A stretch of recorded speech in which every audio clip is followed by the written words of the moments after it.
Episode की start last episode के and से होती है। हमें दादा युहाओ को जो कि माउंटेन की तरफ जा रही थी और फाइनली वो हाइकिंग करते करते अपने डेस्टिनी पे पहुंच जाती है, जो कि इसके फादर की ग्रेव थी। अपने फादर को देख के वो काफ़ी ज़्यादा खुश हो जाती है और अपने फादर से कहती है कि मैं आपके लिए कुछ लाई हूँ। और इसके बाद वो अपनी बैग से वो सर्टिफिकेट निकालती है जो कि उसने जीता था, अपने फादर को दिखाती है और उसे काफ़ी ज़्यादा अच्छा लग रहा था। इसके बाद वो अपने घर की तरफ लौट रही थी, तभी वो सामने देखती है कि दोहा और जुनजे उधर ही आ रहे थे। अब ये देख के वो काफ़ी ज़्यादा हैरान हो जाती है और वो वहाँ पे छुपने की जगह खोजने लगती है, जिसकी वजह से वो पेड़ों के पीछे छुप जाती है। अब हम यहाँ पे देखते हैं कि दोहा और इंजो उसे देख नहीं पाते और लोग आगे बढ़ जाते हैं। इन दोनों को दिखाया जाता है जो कि फाइनली मॉन्ग के टेम्पल पे पहुँच गए थे और मॉन्ग को देख के दोहा उनके पास जाता है और उनसे बात करने की कोशिश करता है। मॉन्ग उसे देख के समझ ही गए थे कि वो कौन है, लेकिन वो ना जानने का बहाना करने लगते हैं। यहाँ पे दोहा उसके पास जाते हैं और कहने लगते हैं कि मुझे लगता है कि आपको पहले ही पता चल गया है कि मैं कौन हूँ, जिसमें मॉन्ग कहने लगते हैं कि मुझे माफ़ कर देना, मेरी इल्यूजन काफ़ी ज़्यादा कमज़ोर हो चुकी है और मैं काफ़ी ज़्यादा बूढ़ा हूँ, जिसकी वजह से मैं तुम्हें नहीं पहचान रहा हूँ। जिसमें दोहा कहने लगता है कोई बात नहीं। इसके बाद मॉन्ग कहते हैं कि मुझे काफ़ी ज़्यादा काम है तो मैं जा रहा हूँ। अब जैसे मॉन्ग वहाँ से चले जाते हैं तो यहाँ पे हम दोहा को देखते हैं जो कि टेम्पल का तलाशी लेने लगता है और हर जगह वही मोती की माला खोजने लगता है जो कि युहाओं को पहनाई गई थी, लेकिन उसे कहीं भी वो मोती की माला नहीं मिलती, जिसकी वजह से वो निराश होकर वहाँ से चला जाता है। उसके जाने के बाद यहाँ पे हम मॉन्ग को देखते हैं जो कि दोहा को देखे जा रहा था और इसके जाने के बाद वो चीफ मॉन्ग के पास दौड़ा जाता है और कहने लगता है कि ये तो वही इंसान है जिसे मैंने सबवे स्टेशन में स्पिरिट के तौर पर देखा था, ये कैसे जिंदा हो गया।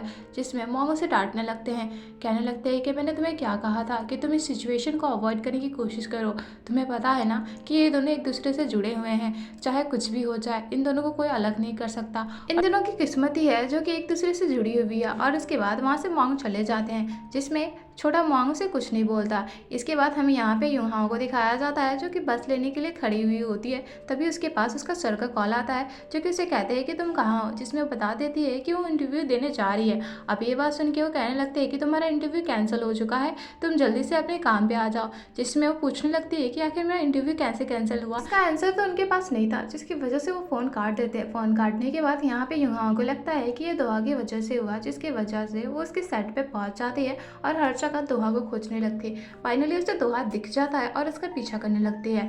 यहाँ हम दोहा को देखते हैं जो कि अपने सेट के अंदर जाता है, तभी उतनी देर में उसे कोई मैसेज रिसीव होता है जो कि तेजू की तरफ से था। तेजू से धमकी दे रहा था कि अगर तुम मेरे पास नहीं आया तो मैं युहाओं के पास चला जाऊंगा, जिसकी वजह से दोहा वहाँ से चला जाता है जो तेजू से मिलने के लिए। उसके पीछे पीछे यहाँ पे युहाओं भी चली जाती है और उसे लगता है कि वो कार में होगा, जिसकी वजह से वो कार की तरफ आगे बढ़ने लगती है। सीन शिफ्ट होता है, यहाँ पे हम हानबिन को देखते हैं जो कि पुलिस स्टेशन में था और पुलिस वाले उसे सीसीटीवी कैमरा दिखा रहे थे और उसे कह रहे थे कि मुझे नहीं लगता कि आपके भाई का एक्सीडेंट हुआ होगा, किसी ने उसे जानबूझ के मारने की कोशिश की है और ऐसा दिखाया है कि वाकई में उसका एक्सीडेंट हुआ है। जो चीज़ देख के वहाँ पे हानबिन काफ़ी ज़्यादा डर जाता है और पुलिस वालों को कहता है कि आप इस चीज़ का छानबीन करने की कोशिश करें, जिसमें पुलिस वाले भी मान जाते हैं। यहाँ पे हम युहाओं को देखते हैं जो कि फाइनली कार के पास पहुँच गई थी और वो दोहा को बाहर निकलने का कहती है, लेकिन दोहा बाहर नहीं निकलता, जिसकी वजह से वो दरवाज़ा खोल के अंदर जाती है। दरवाज़ा खोलने पर उसे पता चलता है कि दोहा अंदर बेहोश पड़ा हुआ था, जिसकी वजह से वो काफ़ी ज़्यादा डर जाती है और उसे उठाने की कोशिश करती है, बट यहाँ पे दोहा उठता नहीं है, जिसकी वजह से युहाओं काफ़ी ज़्यादा डरने लगती है। तभी वो नीचे इंजेक्शन देखती है और इंजेक्शन देख के वो जैसे ही रिएक्ट करने की कोशिश ही कर पाती है, तभी पीछे से कोई इंसान उसे मार देता है, जिसकी वजह से वो बेहोश हो जाती है। और इसके बाद वो इंसानों के बैग को बाहर फेंक देता है और कार को वहाँ से लेके चला जाता है। फिर हमें हानबिन को दिखाया जाता है जो कि युंजे को कॉल करता है और कहता है कि तुम दोहा को जाके चेक करो, जिसमें युंजे भी वही करता है, लेकिन वहाँ पे उसे पता चलता है कि उसका वैन गायब है और वहाँ पे एक बैग फेंका हुआ है, जिसकी वजह से वो तुरंत ही हानबिन को बता देता है। इसके बाद हानबिन पुलिस वालों को बुलाने लगता है। यहाँ पे हम तेजू को देखते हैं जो कि अपने लोकेशन में किडनैपर वालों को वेट कर रहा था। इतनी देर में वहाँ पे पुलिस वाले आ जाते हैं और उसे चारों तरफ से घेर लेते हैं, जिसकी वजह से तेजू काफ़ी ज़्यादा हैरान हो जाता है। तभी हानबिन पूछने लगता है कि मेरा भाई कहाँ है, जिसमें तेजू कहने लगता है कि मुझे क्या ही पता होगा। अब ये बात सुन के वहाँ पे हानबिन को काफ़ी ज़्यादा गुस्सा आने लगता है और वो काफ़ी ज़्यादा उसे मारने लगता है। तभी पुलिस वाले उसे रोक देते हैं, जिसकी वजह से तेजू बच जाता है। इतनी देर में वहाँ पे यूजे आ जाता है और उन्हें बैग दिखाने लगता है और कहने लगता है कि मुझे नहीं लगता है कि दोहा अकेले गायब हुआ है, उसके साथ यूंहा भी गायब हुई है। जो बात सुन के सभी लोग हैरान हो जाते हैं। इसके बाद सीन शिफ्ट हो जाता है जहाँ पे हम यूंहा को देखते हैं जिसकी आंखें खुलती है और वो दोहा को उठाने की कोशिश करती है, लेकिन दोहा बेहोश पड़ा हुआ था जिसकी वजह से वो उठता नहीं है। इसके बाद वो अपने पॉकेट से छुरी निकालती है और अपने रस्सी को काटने की कोशिश करती है और फाइनली आज़ाद हो जाती है। तभी वहाँ का लीडर आके यूंहा को देखता है कि वहाँ पे यूंहा नहीं थी। ये चीज़ से वो अपने चेलों से पूछने लगता है। तभी पीछे से यूंहा आवाज़ें देने लगती है, कहने लगती है कि तुम मुझे खोज रहे हो। ये बात सुन के इसके बॉस को काफ़ी ज़्यादा गुस्सा आने लगता है और यूंहा को मारने के लिए अपने चेलों को भेजता है, जिसके बाद उन लोगों की फाइटिंग स्टार्ट हो जाती है। फाइटिंग में काफ़ी ज़्यादा यूंहा सबसे भारी पड़ रही थी। अब ये चीज़ देख के वहाँ पे बॉस को काफ़ी ज़्यादा गुस्सा आने लगता है, जिसकी वजह से वो फाइनली एक कचड़े के बॉक्स को यूंहाओं की तरफ फेंकने लगता है, जिसकी वजह से यूंहा पूरी तरह ब्लॉक हो जाती है। और इसी चीज़ का फ़ायदा उठा के वो बॉस उसे ऊपर से फेंक देता है और यूंहा नीचे जाके डायरेक्ट बेहोश हो जाती है। इसके बाद सीन शिफ्ट होता है जहाँ पे हम मिस्टर सुक को देखते हैं। कॉल करके उन्हें कहते हैं कि दोनों को मार डालो, जिससे हमें पता चलता है कि मिस्टर सुक की वजह से दोहा किडनैप हुआ था। इसके बाद वो फ़ोन को काट के वहाँ से चले जाते हैं। अब ये बात सुन के वहाँ पे वो बॉस काफ़ी ज़्यादा गुस्से में आ जाता है और अपने चेलों को ऑर्डर करता है कि चलो इन दोनों को निपटा देते हैं। अब जैसे वो उससे यूंहाओं को लेकर जा रहे थे तभी वो कहने लगता है कि रुको, मुझे इस लड़की से बदला लेना है, इसने मुझे मारने की हिम्मत कैसे की। और उसके बाद उसे मारने की कोशिश कर रहा था। तभी इतनी देर में पीछे से दिखाया जाता है कि कोई छुरी उसके कान से लग के जाती है, जिसकी वजह से उसे चोट लग जाती है। अब जैसे वो पीछे देखता है तो हमें दिखाया जाता है कि दोहा था। दोहा कहने लगता है कि इससे दूर रहो वरना मैं तुम्हें मार डालूंगा। और इसके बाद वहाँ पे फाइटिंग स्टार्ट हो जाती है, जहाँ पे फाइटिंग स्किल देख के वो बॉस काफ़ी तरह डर जाता है। इसकी वजह से वो एक चाकू निकालता है और यूंहाओं के गले में निशाने लगाने लगता है, जिसमें कहने लगता है कि अगर तुमने थोड़ी सी भी आगे बढ़ने की कोशिश की तो मैं यूंहा के गला काट दूंगा। जो बात सुन के वहाँ पे दोहा को काफ़ी ज़्यादा गुस्सा आने लगता है और वो उस पर्सन का गला पकड़ने लगता है। कहने लगता है कि तुम्हारी हिम्मत कैसे हुई कि तुमने इसे छूने की कोशिश की, और मुझे बताओ कि किस पर्सन ने तुम्हें सुपारी दी है। जिसमें वो कहने लगता है कि एक होमलेस पर्सन था और मेरे पास बस उसका नंबर है, इससे आगे मैं तुम्हें कुछ भी नहीं बता सकता। जिसके बाद दोहा उसे छोड़ देता है। इसके बाद वो पर्सन वहाँ से भागने की कोशिश कर रहा था, लेकिन दोहा उसे पकड़ लेता है, कहता है कि मैं तुम्हें इतना आसानी से नहीं छोड़ूंगा। जो बात सुन के वो पर्सन का वहीं बेहोश हो जाता है।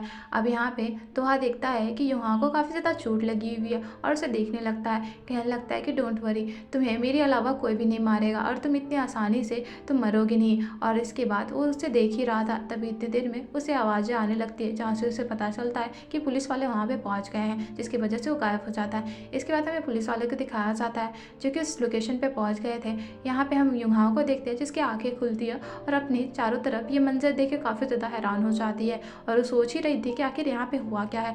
तभी इतनी देर में वहाँ पे पुलिस वाले अंदर आ जाते हैं और वो भी ये मंजर देख के काफ़ी ज़्यादा हैरान हो जाते हैं। दरअसल उन्हें लग रहा था कि यूंहा ने सभी लोगों को मारा है। इसके बाद हमें पुलिस स्टेशन का सीन दिखाया जाता है, जहाँ पे यूंहा से पूछताछ हो रही थी, जिसमें यूंहा कहने लगती है कि मैंने तो बस सेल्फ डिफेंस पे उन्हें मारा था। तो बात सुन के वहाँ पे पुलिस वाले काफ़ी ज़्यादा हैरान हो जाते हैं और उसे कहने लगते हैं तुम्हें नहीं लगता है तुम्हारा सेल्फ डिफेंस काफ़ी ज़्यादा था जिसकी वजह से वो लोग हॉस्पिटलाइज हो गए हैं। अब वो बोलने लगती है कि दोहा का क्या हुआ, जिसमें वो लोग बता देते हैं कि दोहा भी हॉस्पिटल में है, तुम इसका चिंता मत करो, वो ज़्यादा सीरियस नहीं है। तभी वो कहने लगते हैं कि मैं तुम्हें इतनी आसानी से नहीं छोड़ पाऊंगा, क्योंकि तुम्हारा सेल्फ डिफेंस के कारण बहुत ज़्यादा लोगों को चोट लगा है, जिसकी वजह से तुम्हें यहाँ पे रहना पड़ेगा। अब ये बात सुन के वहाँ पे यूंहा भी उन्हें कुछ नहीं कह पाती। फिर हम यहाँ पे दोहा को देखते हैं जो कि यही न्यूज़ देख रहा था। तो इतनी देर में वहाँ पे हानवीन आता है और कहने लगता है कि तुम यूंहा की चिंता मत करो, मैं उसे पुलिस स्टेशन से निकाल दूंगा। जो बात सुन के दोहा कहने लगता है कि तुम्हें उसे निकालने की ज़रूरत नहीं है।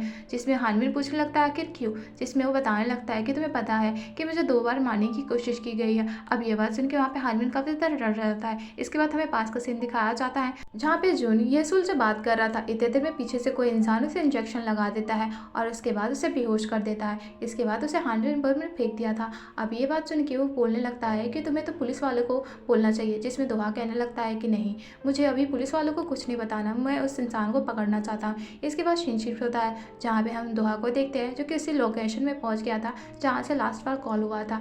जिसके बाद वहाँ पे युंजे आता है और युंजे उसे वीडियो फुटेज दिखाने लगता है। वीडियो फुटेज देख के वहाँ पे दोहा काफ़ी ज़्यादा हैरान हो जाता है और उस पर्सन को रिकग्नाइज करने की कोशिश करता है। इसके बाद सीन शिफ्ट हो जाता है जहाँ पे हम देखते हैं कि मिस्टर सुक कहीं भाग रहे थे और वो कह रहे थे कि मुझे कुछ भी नहीं सुना, लेकिन वो पर्सन उसे कह रहा था कि तुम्हें उन दोनों को मारना पड़ेगा। लेकिन वहाँ पे मिस्टर सुक काफ़ी ज़्यादा डर गए थे, जिसकी वजह से वो छत के ऊपर चले जाते हैं और उस पर्सन से बचने की कोशिश कर रहे थे। अब इतने देर में वो छत से नीचे गिर जाते हैं और उनकी मौत हो जाती है।